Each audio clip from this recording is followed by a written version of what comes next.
Are you feeling stressed out because it's almost the end of the semester? You only have about 2 weeks left and you don't think you're ready for it to end? It's not that you don't want the semester to end, it's just that you want to end with a good grade. And right now, it's not looking like it's going to be a good grade. Well, in today's video, we're going to talk about what we can do to ensure that we end up with a fairly decent grade, even if we have outstanding assignments right now. Hi guys, I'm Tanya, and I've been teaching for the last 31.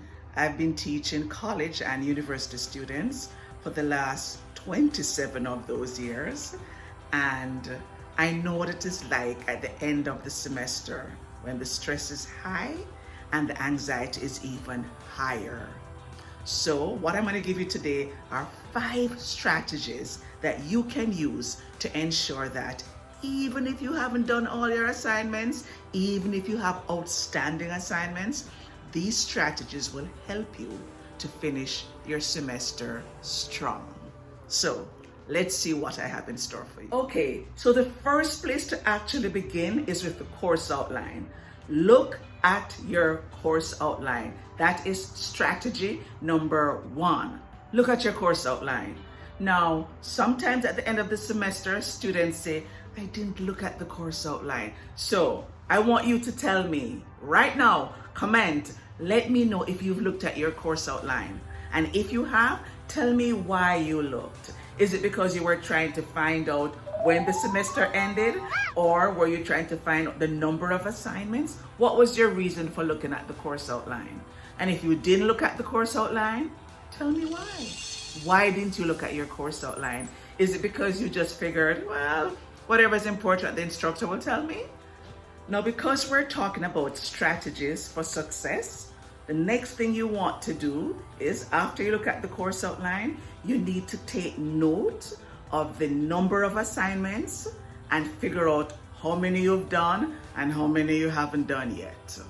So the ones that you've already done, you want to calculate how many marks you've acquired so far.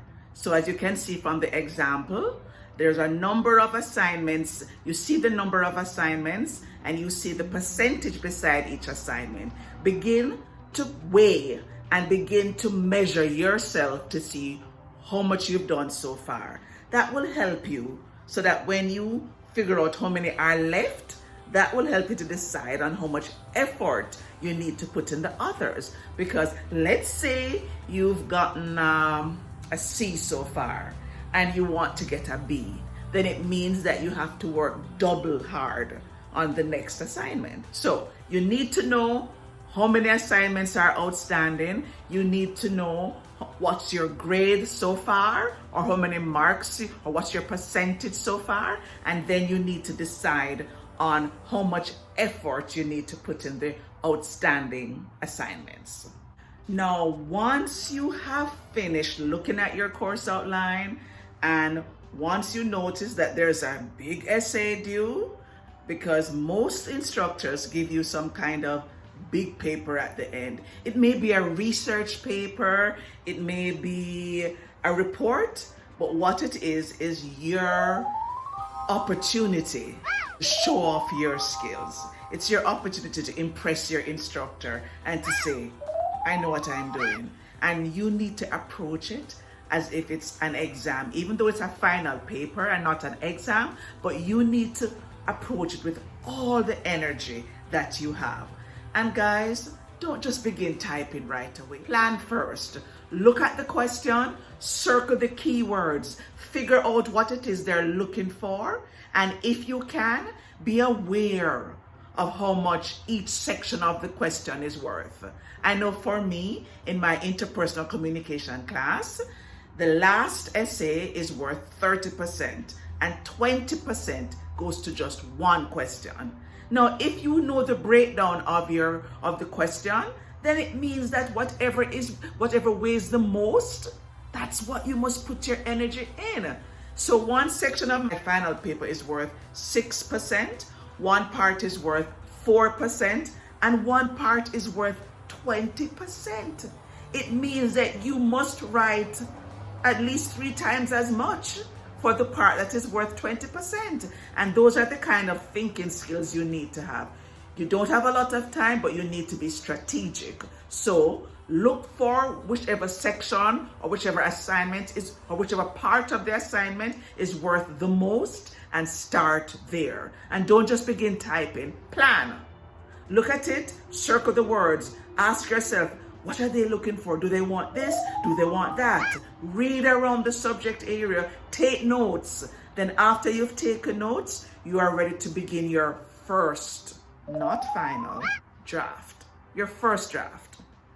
And make sure that if you write an essay, you have a thesis statement in the introduction.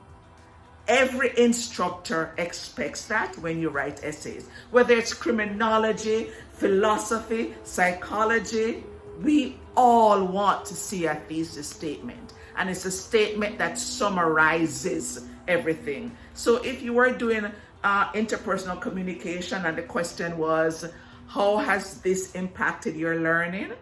I expect a sentence in the introduction that says something like, my learning, I've learned these things and it has affected my interpersonal communication skills in the following areas. Something like that. But I need a thesis statement. Every good essay must have a thesis statement. You must have topic sentences for each paragraph. And the topic sentence, once again, summarizes the paragraph. And after you've ensured that you have your thesis statement and your topic sentence, you want to ensure that all of your research is documented, because if it's not, it's going to be considered plagiarism. Make sure that you have in-text citation and end-of-text citation, whether it be MLA or APA. Make sure that we know where you got your sources and that we can trace it if we need to. So that means when you're done, you have a good essay and you have a great chance of getting a good grade. Strategy number 1 was that you needed to read the course outline.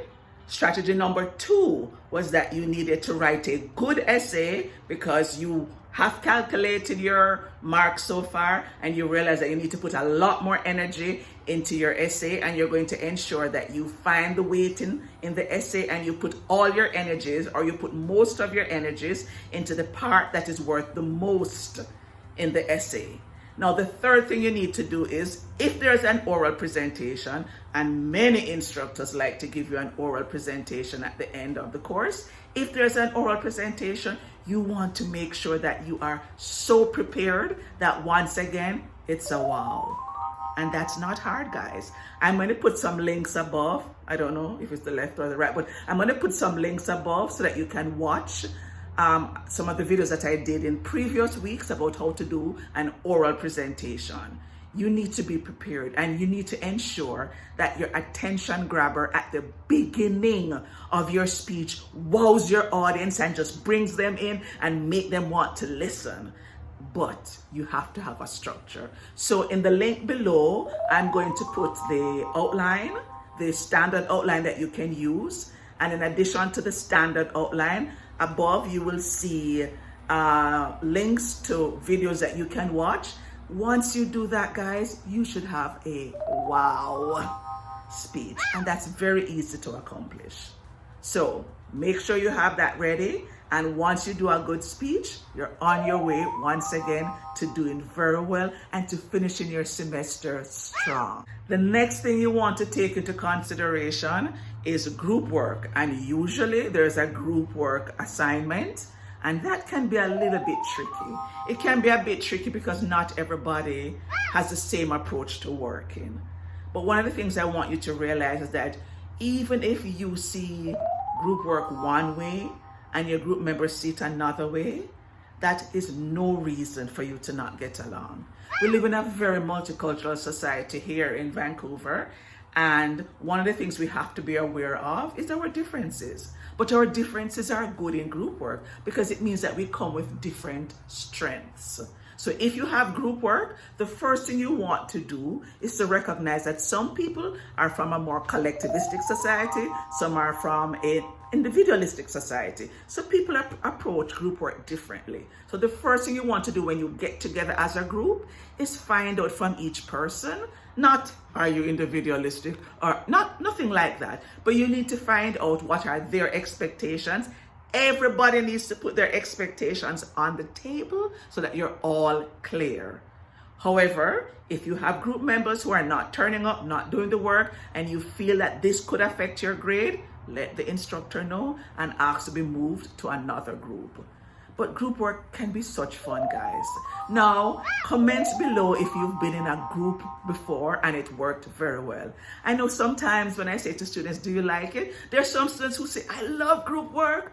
You have some who say, please, never. That's a death trap. So let me know what you think about group work. Has it worked for you? Has it not worked? And if it has worked, what do you think makes a good group work? A good group work. And what is it that you think makes a group not work? I'd love to hear from you. And if you have any ideas of what you think makes it work and what we can do to make it work, comment below and please let us know. Now, the last thing you need to do to ensure that you finish strong, if you found out that you've missed some assignments, if you didn't do some of the discussion posts, because we're all online now, and that's one way that we give you participation marks. If you've realized that you have a few outstanding assignments, contact the instructor. And when you contact the instructor, make sure that you have the assignments ready. Don't contact the instructor and then say, can I get a couple more days? No. When you are ready and you have finished, contact the instructor. Because you know what, guys? We all realize that these are very difficult times. And I think most instructors realize that people are struggling a little bit more. Online learning isn't new, but online learning during COVID is a different ball game. And for many people, the isolation hasn't been good for their mental health. And unfortunately, some people have ended up procrastinating more and not doing the work that they should do. For some people, it has been good. They've seized opportunities and they're saying, yay, COVID. But there are some people who are saying, I'm struggling. I'm not able to finish my work. I'm not able to even start. Now, guys, if you're struggling, I think you should feel free to reach out to your instructors. I think most of us care enough. We also have different struggles. But maybe because we're a little bit older and we need to pay our mortgages, we know we have to continue working. For some people and for some students, the motivation isn't quite the same.